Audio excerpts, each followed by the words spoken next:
ஓம் நமச்சிவாய சிவாய நம. அனைத்து தமிழ் உள்ளங்களுக்கும் கனிவான வணக்கங்கள். நிகழும் மங்களகரமான விசுவாசு ஆண்டு பங்குனி மாதம் 18ஆம் நாள் புதன்கிழமை அன்று சதுர்தசி திதியில் உத்திரம் நட்சத்திரத்தில் விருத்தி நாமயோகத்தில் வணிசை கரணத்தில் அமிர்தயோகம் கூடிய நன்னாளில் இந்த மகத்தான ஏப்ரல் மாதம் பிறக்கிறது. 2026ஆம் ஆண்டின் 4வது மாதமான ஏப்ரல் மாதம் மிகவும் முக்கியத்துவம் வாய்ந்த மாதமாகும். இந்த மாதம் பல கிரக பெயர்ச்சிகள், சேர்க்கைகள், நட்சத்திர மாற்றங்கள் நிகழ இருக்கிறது.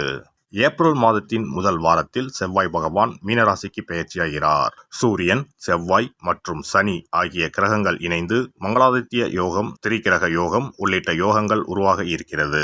அதே போல சுக்கிர பகவான் ஏப்ரல் மாத தொடக்கத்தில் மேசராசியில் பெயர்ச்சியடைகிறார். மாத இறுதியில் ரிஷபராசிக்குள் பிரவேசமாகிறார். புதன் பகவான் ஏப்ரல் 11ஆம் தேதி மீனராசிக்குள் நுழைந்து சதுர்கிரக யோகத்தை உருவாக்குகிறார்.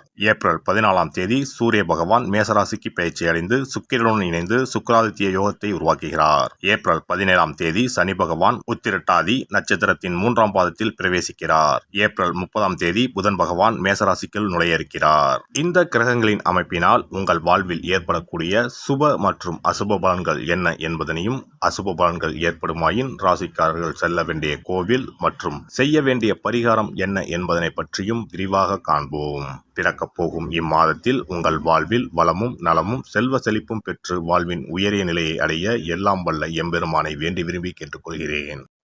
துலாம் ராசி அன்பர்களே, இந்த மாதம் புதிய ஆடை ஆபரணங்கள் சேரும். விருந்து விசேஷங்களில் கலந்து கொள்ளும் வாய்ப்புகள் உண்டாகும். கணவன் மனைவிக்கு இடையே அன்யோன்யம் அதிகரிக்கும். வெளிவட்டாரத்தில் மதிப்பு மரியாதை கூடும். அரசாங்க விவகாரங்கள் சற்று இழுபறிக்கு பின்னர் முடியும். தாய்மாமன் வகையில் எதிர்பார்த்த காரியம் அனுகூலமாக முடியும். வாழ்க்கை துணை மூலம் எதிர்பாராத பொருள் வரவுக்கு வாய்ப்புண்டு. பழைய வாகனத்தை மாற்றி புதிய வாகனம் வாங்குவீர்கள். மறைமுக எதிரிகளால் ஏற்பட்ட தொல்லைகள் விலகும். உறவினர்கள் வருகையால் வீட்டில் மகிழ்ச்சி நிலவும். ஆனால் உடல் நலனில் கூடுதல் கவனம் செலுத்துவது மிகவும் அவசியம். தாயுடன் கருத்து வேறுபாடு ஏற்படும் என்பதால் பொறுமையை கடைபிடிப்பது அவசியம். தாயாரை அனுசரித்து செல்வது நல்லது. குடும்பத்தில் சில பிரச்சனைகள் ஏற்பட்டு மன அமைதியை கெடுக்கும். கூடுமானவரை குடும்பத்தினரை அனுசரித்து செல்வது நல்லது. பிள்ளைகளை அவர்கள் போக்கிலேயே விட்டு பிடிக்கவும். எந்த ஒரு செயலையும் எந்த தடையும் இல்லாமல் வெற்றிகரமாக முடிக்க முடியும்.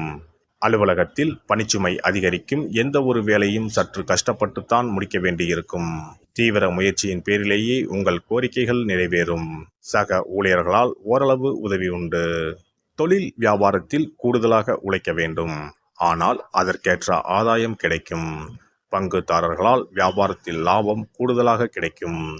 வியாபாரத்தை விரிவுபடுத்த வங்கி கடனுதவி கிடைக்கும். குடும்பத்தை நிர்வகிக்கும் பெண்மணிகளுக்கு மகிழ்ச்சி தரும் மாதமாகவே இருக்கும். குடும்ப பொறுப்புகளை நிறைவேற்றுவதில் சிரமம் எதுவும் இருக்காது. அக்கம் பக்கத்து வீடுகளில் உள்ளவர்கள் உதவிகரமாக இருப்பார்கள். அலுவலகம் செல்லும் பெண்களுக்கு பணிகளில் கூடுதல் கவனம் தேவை.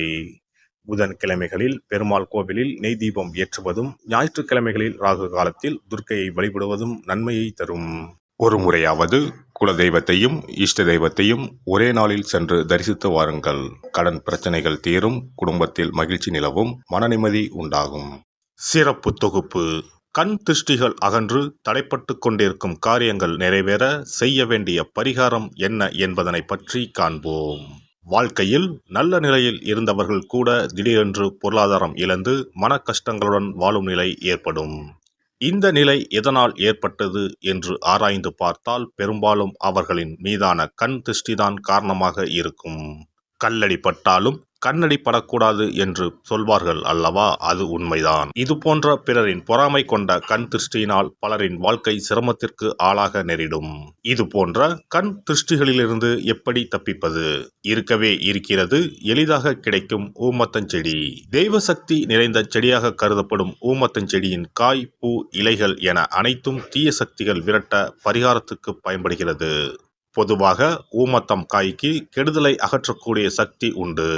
நம் வீட்டில் உள்ள எதிர்மறை சக்தியை அகற்றுவதற்கு ஊமத்தங்காய் தீபம் சிறந்த பரிகாரமாகிறது. தெய்வீக மகத்துவம் நிறைந்த ஊமத்தங்காய் மற்றும் பூவையும் எடுத்துக்கொள்ளுங்கள். வீட்டுக்கு அருகில் இல்லை என்றால் நாட்டு மருந்து கடைகளில் கிடைக்கும். இந்த 2 பொருட்களையும் மஞ்சள் தண்ணீரை கொண்டு நன்றாக கழுவி விடுங்கள். சிறிது நேரம் அவற்றிலுள்ள ஈரம் போக ஆறவிட்டு பிறகு அவற்றை ஒரு மஞ்சள் துணியில் குலதெய்வத்தை வேண்டி ₹1 நாணயத்தோடு சேர்த்து முடிந்து வீட்டின் நிலைப்படியில் கட்டி தொங்கவிடுங்கள். இந்த முடிச்சை வெள்ளிக்கிழமை அல்லது ஞாயிற்றுக்கிழமைகளில் தயார் செய்து வாசல் படியில் கட்டுவது சிறப்பு. தினமும் வீட்டில் தீபம் ஏற்றி காண்பிக்கும் போது இந்த முடிச்சுக்கும் காண்பிக்கவும்.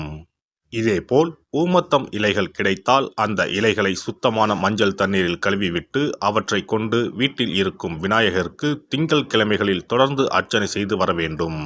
ஊமத்தம் பூவையும் விநாயகருக்கு சூட்டலாம். 3 வாரங்கள் தொடர்ந்து திங்கள் கிழமைகளில் விநாயகருக்கு ஊமத்தை இலையால் அர்ச்சனை செய்து ஊமத்தம் பூவை சூட்டி வழிபட்டால் வீட்டில் உள்ள கெட்ட சக்தி நடமாட்டம் மற்றும் கண் திருஷ்டிகள் தீரும். ஊமத்தம் செடியும் சிவபெருமானுக்கு உகந்த இலை ஆகும்.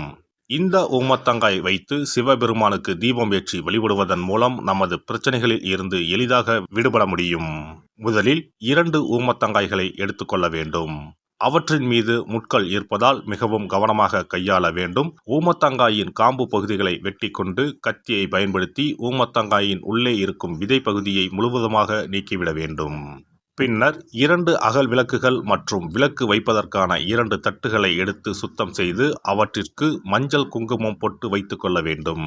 பின்னர் 2 தட்டின் மீதும் ஒவ்வொரு அகல் விளக்கை வைத்துக் கொள்ள வேண்டும். அதன் பிறகு எப்போதும் பூஜை செய்வதற்கு வைப்பது போன்ற வெத்தலைப்பாக்கு, பழம் போன்றவற்றை வைத்துவிட்டு 2 விளக்குகளையும் ஏற்றி சிவபெருமானை மனதார வேண்டிக் கொள்ள வேண்டும். எனக்கு இருக்கும் பிரச்சனைகள் அனைத்தும் தீர்ந்து இன்பமான வாழ்க்கை கிடைக்க வேண்டும் என வேண்டிக் கொள்ள வேண்டும். இந்த பூஜையை வெள்ளிக்கிழமை அன்று தொடங்கினால் தொடர்ந்து 9 வெள்ளிக்கிழமைகள் செய்ய வேண்டும்.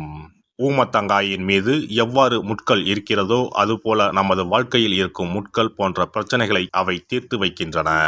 இந்த பூஜையை நாம் தொடர்ந்து செய்து வருவதால் நம் மீது இருக்கும் கண் திருஷ்டிகள் அகன்றுவிடும். தீராத துயரங்கள் தீர்ந்துவிடும். பணம் நகை நம்மிடம் பெருகி வரும்.